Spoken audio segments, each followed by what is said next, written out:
हमारे देश में 70% से ज्यादा फार्मर्स आज भी गलत तरीके से फंजीसाइड्स को यूज करते हैं। गलत टाइमिंग, गलत डोज, गलत क्रॉप पे, गलत बीमारी पे, गलत केमिकल का सिलेक्शन, और फिर जब बाद में रिजल्ट नहीं मिलते तो कहते हैं कि दवाई काम नहीं करती। तो जैसे मैंने बोला था कि फंजीसाइड्स के ऊपर एक सीरीज लेके आ रहा हूँ, तो ये पहली वीडियो है। तो इसमें कॉन्टैक्ट फंजीसाइड्स और सिस्टेमिक फंजीसाइड्स के बारे में डिटेल में समझाऊंगा, और इसकी क्या मोड ऑफ एक्शन होता है, कब इसको यूज करना होता है, इसमें रेजिडुअल इफेक्ट क्या होता है, और जो फंगसेस रेजिस्टेंट हो जाती है उसका क्या सोल्यूशन होता है। तो चलो शुरू करते हैं। पहले समझते हैं कि फंजीसाइड होता क्या है।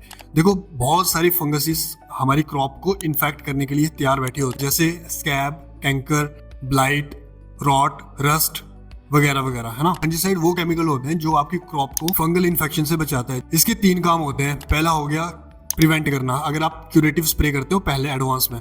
दूसरा, क्योर करना, अगर इन्फेक्शन आ गया है तो उसको फिर ठीक करना। तीसरा है इरेडिकेशन, जो फंगस आ गई है उसको जड़ से खत्म करना। यहीं पे मैक्सिमम फार्मर्स गलती करते हैं, वो सोचते हैं कि हर फंजीसाइड हर बीमारी के ऊपर काम करता है, बट ऐसा नहीं होता। तो आओ समझते हैं कैसे।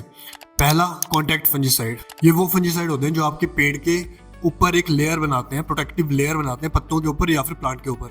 ये पेड़ के अंदर एंटर नहीं करता। इसका काम करने का तरीका, मोड ऑफ एक्शन क्या होता है, ये स्पोर्स को जर्मिनेट नहीं होने देता, स्पोर्स को चिपकने नहीं देता आपके प्लांट्स पे, और फंगस के स्पोर्स की सेल मेम्ब्रेन को ये तोड़ देता है। कॉन्टैक्ट फंजीसाइड्स बेस्ट होते हैं अगर आप प्रिवेंटिव स्प्रे कर रहे हो, एडवांस में स्प्रे कर रहे हो, ठीक है। और कॉन्टैक्ट फंजीसाइड के कॉमन एग्जांपल है कॉपर ऑक्सीक्लोराइड, जिसको आप ब्लाइटॉक्स के नाम से जानते हो, मैनकोजेब, जिसको M45 के नाम से जानते हो, क्लोरोथैलोनिल, सल्फर, कैप्टान, जिनेब। ये 5 से 10 दिन तक प्लांट के ऊपर चिपक के रहता है एज अ क्रॉप रेजिड्यू।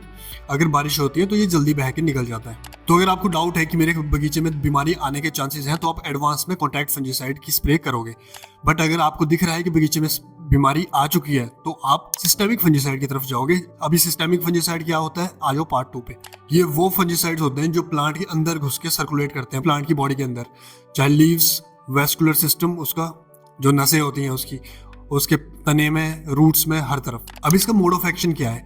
ये पहली चीज तो प्लांट के अंदर जो सैप होता है उसके अंदर ही मिल जाता है। ये फंगस के अंदर होने वाली मेटाबॉलिक एक्टिविटीज को ब्रेक करता है, जैसे उसकी सेल वॉल को नहीं बनने देता, उसके डीएनए को तोड़ देता है, उसके अंदर डीएनए नहीं बन पाता। ये आपके तीनों टाइप के काम कर सकता है, क्यूरेटिव भी कर सकता है, प्रिवेंटिव भी कर सकता है। अगर बीमारी आ चुकी है तो उसको ठीक भी करेगा, और अगर फंगस को हमने टोटली इरेडिकेट करना है तो वो भी करेगा। सिस्टेमिक फंजीसाइड के एग्जांपल्स क्या है, जैसे फंजीसाइड्स को अलग अलग ग्रुप्स में डिवाइड किया गया, इसके बारे में मैं नेक्स्ट वीडियो में बात करूंगा।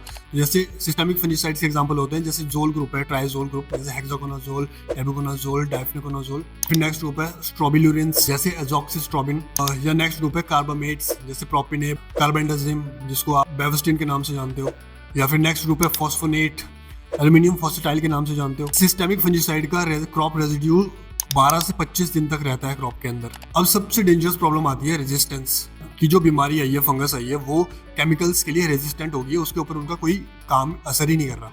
और ये तब होता है जब आप एक ही ग्रुप के केमिकल को बार बार स्प्रे करते हो। इसका सॉल्यूशन है FRAC, fungicide resistance action committee. इसमें फंजीसाइड्स को अलग अलग कैटेगरीज, ग्रुप्स में डिवाइड किया गया है। हर ग्रुप के केमिकल को आप 30 दिन से पहले रिपीट नहीं करोगे। कॉम्बिनेशन की अप्रोच रखनी है कॉन्टैक्ट प्लस सिस्टेमिक फंजीसाइड्स की। तीसरा, आपने मार्केट में सुना होगा सिस्टेमिक प्लस कॉन्टैक्ट फंजीसाइड के कॉम्बिनेशन मिल रहे हैं, जैसे मैनकोजेब प्लस मेटालैक्सिल, या टेबुकोनाजोल प्लस ट्राइफ्लॉक्सीस्ट्रोबिन, या मैनकोजेब प्लस जिनेब।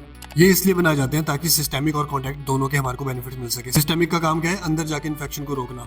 कॉन्टैक्ट का काम क्या है, बाहर से सरफेस लेवल पे हमारे पास एक प्रोटेक्टिव लेयर बना के रखना। सिस्टेमिक का काम क्या है, अगर बीमारी आ चुकी है तो उसको कंट्रोल करना। कॉन्टैक्ट का काम क्या है, कि बीमारी को आने से ही रोक देना। सिस्टेमिक थोड़ा स्लो होता है और कॉन्टैक्ट फंजीसाइड थोड़ा फास्ट होता है। सिस्टेमिक फंजीसाइड बहुत स्पेसिफिक होता है, एक स्पेसिफिक डिजीज के ऊपर ही काम करता है, या स्पेसिफिक फंगस के ऊपर ही काम करता है।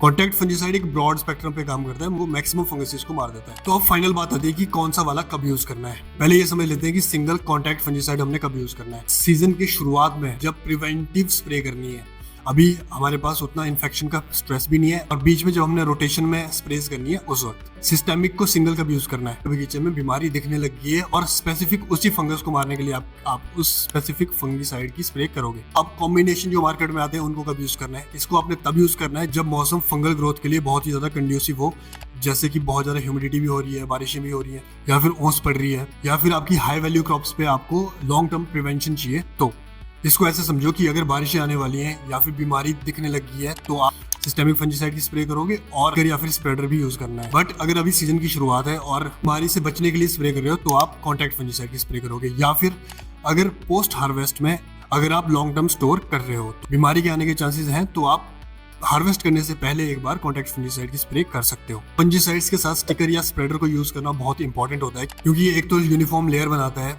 बारिश के साथ बहने को रोक देता है, पत्तों के ऊपर इसकी पेनिट्रेशन को इंक्रीज कर देता है। स्टिकर और स्प्रेडर के एग्जांपल्स आपको मार्केट में मिल जाएंगे, नॉन आयनिक स्टिकर्स या फिर स्प्रेडर्स या फिर सिलिकॉन बेस्ड सर्फेक्टेंट। तो अगर मैं समरी में बताऊं तो कॉन्टैक्ट के साथ शुरू करना है, सिस्टेमिक को तब यूज करना है अगर बीमारी आ चुकी है, और रोटेशन करते रहना है सो दैट फंगस रेजिस्टेंट ना हो, और स्टिकर्स को यूज करना है। नेक्स्ट वीडियो में आप सीखोगे कि अलग अलग फ्रैग ग्रुप्स क्या है, ये कैसे क्लासिफिकेशन होती है और उसकी क्या पहचान होती है और इनका क्या मोड ऑफ एक्शन होता है। तो नेक्स्ट टाइम जब भी कुछ खरीदने जाओगे तो फंजीसाइड कॉन्टैक्ट फंजीसाइड है कि सिस्टेमिक है, ये देख लेना। और इस वीडियो से अगर कुछ सीखने को मिला है तो चैनल को सब्सक्राइब कर लेना और शेयर कर लेना दोस्तों के साथ। मिलते हैं नेक्स्ट वीडियो में। Thank you so much.